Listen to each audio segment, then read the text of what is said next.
Perkenalkan, nama saya Diva Nabila Azaria dengan NIM 23010504313, SSN 22 dari Romboli. Pendidikan nilai dan norma pada anak sekolah dasar sangat penting dalam membentuk karakter dan perilaku peserta didik. Pendidikan nilai bertujuan untuk mengembangkan nilai-nilai dan keterampilan sosial pada peserta didik. Ini mencakup nilai-nilai luhur yang ditanamkan di dalam diri anak seperti kesopanan, tata krama, budi pekerti, etika, dan moral. Pendidikan nilai bukan hanya sebagai satu mata pelajaran, tetapi harus diintegrasikan dalam beberapa mata pelajaran seperti mata pelajaran yang memiliki ruh pendidikan nilai. Metode keteladanan uswah hasanah sangat penting untuk ditonjolkan oleh para pendidik. Yang kedua itu norma. Norma adalah aturan atau standar perilaku yang diharapkan dalam suatu kelompok sosial. Di sekolah dasar anak dikenalkan dengan ditanamkan fondasi dasar terhadap norma-norma yang berlaku, seperti sopan santun, etika, dan moral. Norma membantu mengarahkan peserta didik akan berperilaku sesuai dengan nilai-nilai yang dianut oleh masyarakat. Jadi, pendidikan nilai dan norma di sekolah dasar berperan penting dalam membentuk karakter anak-anak, memastikan mereka tumbuh menjadi individu yang cerdas, berbudi pekerti, dan memiliki keterampilan yang baik. Pendidikan nilai dan norma di masyarakat adalah aspek penting yang membentuk perilaku dan interaksi sosial yang harmonis. Berikut adalah beberapa contoh pendidikan nilai norma di masyarakat. Yang pertama, nilai agama. Mengajarkan pentingnya melaksanakan perintah dan larangan agama seperti beribadah dan berdoa, yang membantu membentuk karakter spiritual dan moral seseorang. Yang kedua, nilai sosial. Menekankan pada perlakuan yang baik terhadap sesama manusia seperti membantu tetangga yang membutuhkan atau berpartisipasi dalam kegiatan komunal yang mendukung keharmonisan sosial. Yang ketiga, nilai etika berkaitan dengan akhlak dan penilaian benar salah seperti tidak berbohong atau mencuri, yang merupakan dasar dari etika sosial. Yang keempat, norma kesopanan. Mengajarkan untuk bertutur kata dan berperilaku sopan seperti mengucapkan salam saat bertemu orang lain atau tidak memotong pembicaraan. Yang kelima, norma kesusilaan. Menanamkan pentingnya menjaga kesusilaan seperti berpakaian yang sopan dan tidak melakukan tindakan yang dianggap tabu di masyarakat. Contoh nyata dari penerapan nilai dan norma ini bisa dilihat dalam kehidupan sehari-hari, yaitu yang pertama itu mencium tangan kepada kedua orang tua saat hendak keluar rumah seperti tanda hormat. Yang kedua, meminta izin kepada orang tua saat hendak bepergian jauh, menunjukkan penghargaan dan tanggung jawab. Yang ketiga, menaati peraturan lalu lintas agar tidak menghambat jalannya kendaraan, mencerminkan tanggung jawab sosial. Yang kelima, menjaga sopan santun di lingkungan masyarakat seperti tidak membuang sampah sembarangan. Yang keenam, bertutur dan berperilaku sopan dengan siapa saja, yang mencerminkan nilai kesopanan dan kesusilaan. Pendidikan nilai dan norma ini tidak hanya diajarkan di rumah, tetapi juga melalui sistem pendidikan formal dan interaksi sosial sehari-hari, yang membantu membentuk individu yang bertanggung jawab dan berkontribusi positif terhadap masyarakat. Mengajarkan nilai dan norma kepada anak-anak dapat dilakukan melalui berbagai cara yang menarik dan efektif. Yang pertama itu kita menggunakan metode yang dapat diterapkan, yaitu keteladanan orang tua. Anak-anak belajar banyak dari apa yang mereka lihat, menjadi contoh yang baik dalam perilaku sehari-hari seperti kejujuran, kesopanan, dan tanggung jawab akan membantu anak meniru nilai-nilai tersebut. Kemudian yang kedua, pembiasaan. Membiasakan anak dengan kegiatan positif seperti berdoa sebelum makan, mengucapkan terima kasih, dan membantu pekerjaan rumah.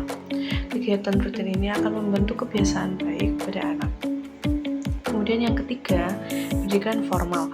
Sekolah juga memainkan peran penting dalam mengajarkan nilai dan norma melalui kurikulum dan kegiatan ekstrakurikuler pembentukan karakter anak. Yang keempat, dialog dan komunikasi. Berdiskusi tentang nilai-nilai moral dan sosial dengan anak-anak, menggunakan cerita atau peristiwa aktual untuk mengajarkan tentang konsekuensi dari tindakan baik dan buruk. Yang kelima, bermain dan belajar bersama. Mengajak anak-anak bermain atau belajar dalam kelompok yang mengajarkan mereka tentang kerjasama, persahabatan, dan menghargai perbedaan. Kemudian yang keenam, menggunakan media, bisa buku, film, atau acara televisi yang mendidik dapat menjadi alat bantu untuk mengajarkan nilai dan norma, asalkan dipilih dengan bijak dan sesuai usia anak. Kemudian yang ketujuh, penghargaan dan koreksi. Memberikan pujian ketika anak melakukan tindakan baik dan memberikan koreksi atau arahan ketika anak melakukan kesalahan dengan cara yang konstruktif dan penuh kasih sayang. Kemudian yang kedelapan itu kegiatan sosial. Melibatkan anak dalam kegiatan sosial atau komunitas seperti kegiatan amal atau lingkungan yang dapat mengajarkan nilai kepedulian dan tanggung jawab sosial. Dengan menerapkan metode-metode ini secara konsisten, anak-anak akan belajar untuk menginternalisasi nilai dan norma yang diajarkan dan menerapkannya dalam kehidupan sehari-hari. Menanamkan nilai dan norma pada anak merupakan tanggung jawab penting bagi orang tua dan pendidik. Nilai dan norma berfungsi sebagai pedoman dan acuan bagi individu untuk berperilaku dan berinteraksi dengan orang lain. Namun, metode tradisional dalam mengajarkan nilai dan norma seringkali kurang efektif dan menarik bagi anak-anak. Hal ini dapat menyebabkan anak merasa bosan dan tidak tertarik, sehingga proses belajar menjadi kurang optimal. Oleh karena itu, dibutuhkan ide-ide kreatif dan inovatif dalam penyampaian nilai dan norma kepada anak-anak. Ide tersebut harus mempertimbangkan perkembangan kognitif, psikologis, dan sosial mereka, serta menggunakan metode yang interaktif, menyenangkan, dan relevan dengan kehidupan mereka. Mungkin ada ide kreatif untuk mengajarkan nilai dan norma kepada anak-anak. Yang pertama itu, ajukan pertanyaan terbuka. Daripada memberikan nasihat atau pandangan langsung, cobalah ajukan pertanyaan terbuka kepada anak mengenai berbagai hal atau kejadian. Hal ini akan merangsang pikiran mereka sendiri tentang situasi atau masalah tertentu. Kemudian yang kedua itu gunakan kasus nyata. Diskusikan nilai-nilai seperti kejujuran, empati, kerja keras, keadilan, dan rasa hormat terhadap orang lain. Berikan contoh konkret tentang bagaimana nilai-nilai ini dapat diterapkan dalam kehidupan sehari-hari. Kemudian yang ketiga, libatkan peserta didik aktif. Hindari metode pembelajaran tradisional yang hanya terfokus pada ceramah dan hafalan. Libatkan peserta didik secara aktif dalam proses pembelajaran melalui berbagai metode seperti diskusi, kelompok, simulasi, permainan peran, proyek kolaboratif, dan pemecahan masalah. Yang keempat, baca buku dengan pesan moral. Pilih buku-buku cerita yang mengandung pesan moral, diskusikan cerita tersebut bersama anak dan ajak mereka untuk mengambil hikmah dari cerita tersebut. Kemudian yang kelima, ajarkan empati. Dorong anak untuk memahami perasaan orang lain. Diskusikan situasi di mana empati diperlukan dan bagaimana kita dapat membantu orang lain.